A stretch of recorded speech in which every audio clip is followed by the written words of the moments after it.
Hey, good morning to everybody. Happy Thursday. It's Daryl here. It's not so bright and freaking early. It's 7:30 a.m. here in Connecticut on the East Coast. If you've been watching my channel, 7:30 ain't early here.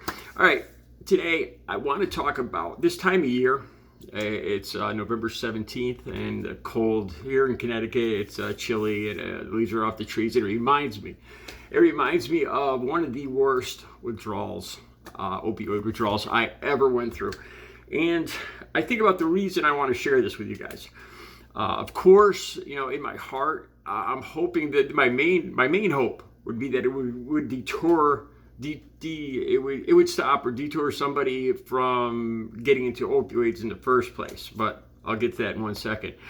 But in reality, most of all, I want to share this with people just like me, people that are in recovery, and as a reminder of how good things are right now, and or how good things are in recovery as a deterrence from ever slipping and relapsing. The reason that I just don't think it will be as effective to keep people away from using opioids. Even if I tell you about the pure torture and horror of withdrawals, and here's why. Before I ever used opioids, I was using other narcotics. I've told you about that in other videos. And I remember watching a movie called The Basketball Diaries with Leonardo DiCaprio. It's one of his very early movies. He was in his teens, I think, in this movie. And it's a true story of a New York City poet that was an addict. And it's horrific. It's a horrific story.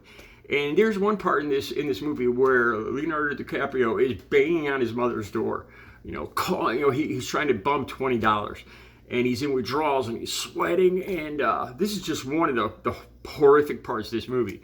And I remember watching this, and I had never used opioids at that point, and then he starts cursing her out, and she's on the other side of the door crying, and I remember watching this, and I'm thinking, oh my God, I can't ever, I will never, even though I was using other stuff, I watched this, and I was like, that's horrific. I have to stay away from this stuff. And look what happened. So this is what I'm saying. I could sit here and tell you the most horrific tales of the torture that I went through, and I know in my heart that I saw the same thing and I ended up using. So hopefully it would work. Some people would listen, but most of all, it's for people that are in recovery right now, because I know you're out there. I've seen a lot. I've got a lot more people, a lot more subscribers, and I've read your comments, and a lot of you are in recovery or dealing with issues of that I've dealt with, substance abuse, addiction, all that. And I think most of all, I can connect to you guys. But it's hopefully it helps somebody. That's the bottom line. This time of year reminds me of this particularly bad withdrawal I had. I had a girlfriend living with me at the time. If I remember correctly, I had gotten a very large check, a couple $1,000s, from I think it was workman's comp, a back injury or something.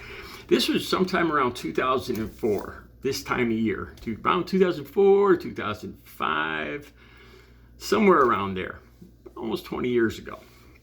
It was still a couple of years before I got completely clean and sober. And I got a big check, and I had promised that I was going to pay my family back for all this money I borrowed and all this other stuff. And this girl that I had been seeing moved in. She ended up going to jail for 7 years for manslaughter too, but that's a whole nother story. So she moved in with me, and right around Halloween, the car I went through all the money. Went through all the, $2,000-$3,000, burned through it all. The car I was driving, I decided to change the oil, right? I was using at the time, and I forgot to put the oil plug back in, so I changed the oil. The oil leaked out all out the bottom onto the ground, and then I drove the car with no oil, and it quickly burned the engine out. So my car was gone. I ruined a perfectly good car. I ran out of money. My girlfriend said she was going to go visit her mother for the day. The girl who was living with me, she never came back home. As soon as the money was gone, as soon as my car was gone, the girl was gone. All my money was gone. My telephone got shut off. My cable got shut off. My heat got shut off.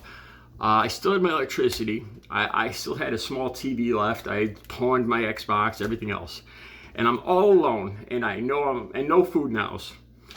I can't even explain to my family where the thousands of dollars went, let alone borrow more money from them. Because I already said I was going to give them money, and that money's all gone already.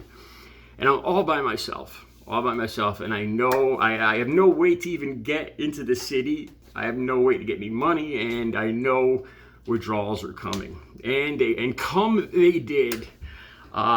Anybody that's been through this, I can't even put into words how bad it is. Physical, mental, and emotional. Physical, it starts, everything leaks out of every part of your body. It turns to liquid, and you leak out of you have no control. And things are coming out of every orifice, all right?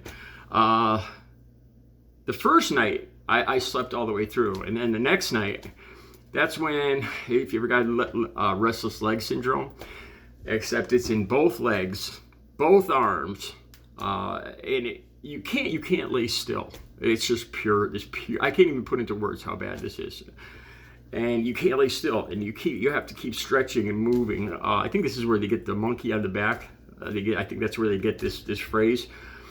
And when I say no sleep at all night, it's like day and night cease to exist. It just becomes one long day because there is no sleep, and not only no sleep, but you can't even lay still not even for 5 seconds. You have to keep tossing and turning.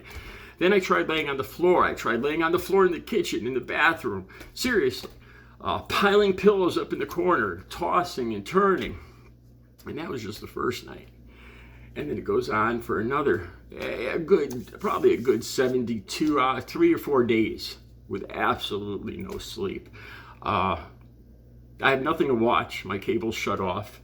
No food in the house. You're getting weaker and weaker because you can't eat. You can't hold anything down.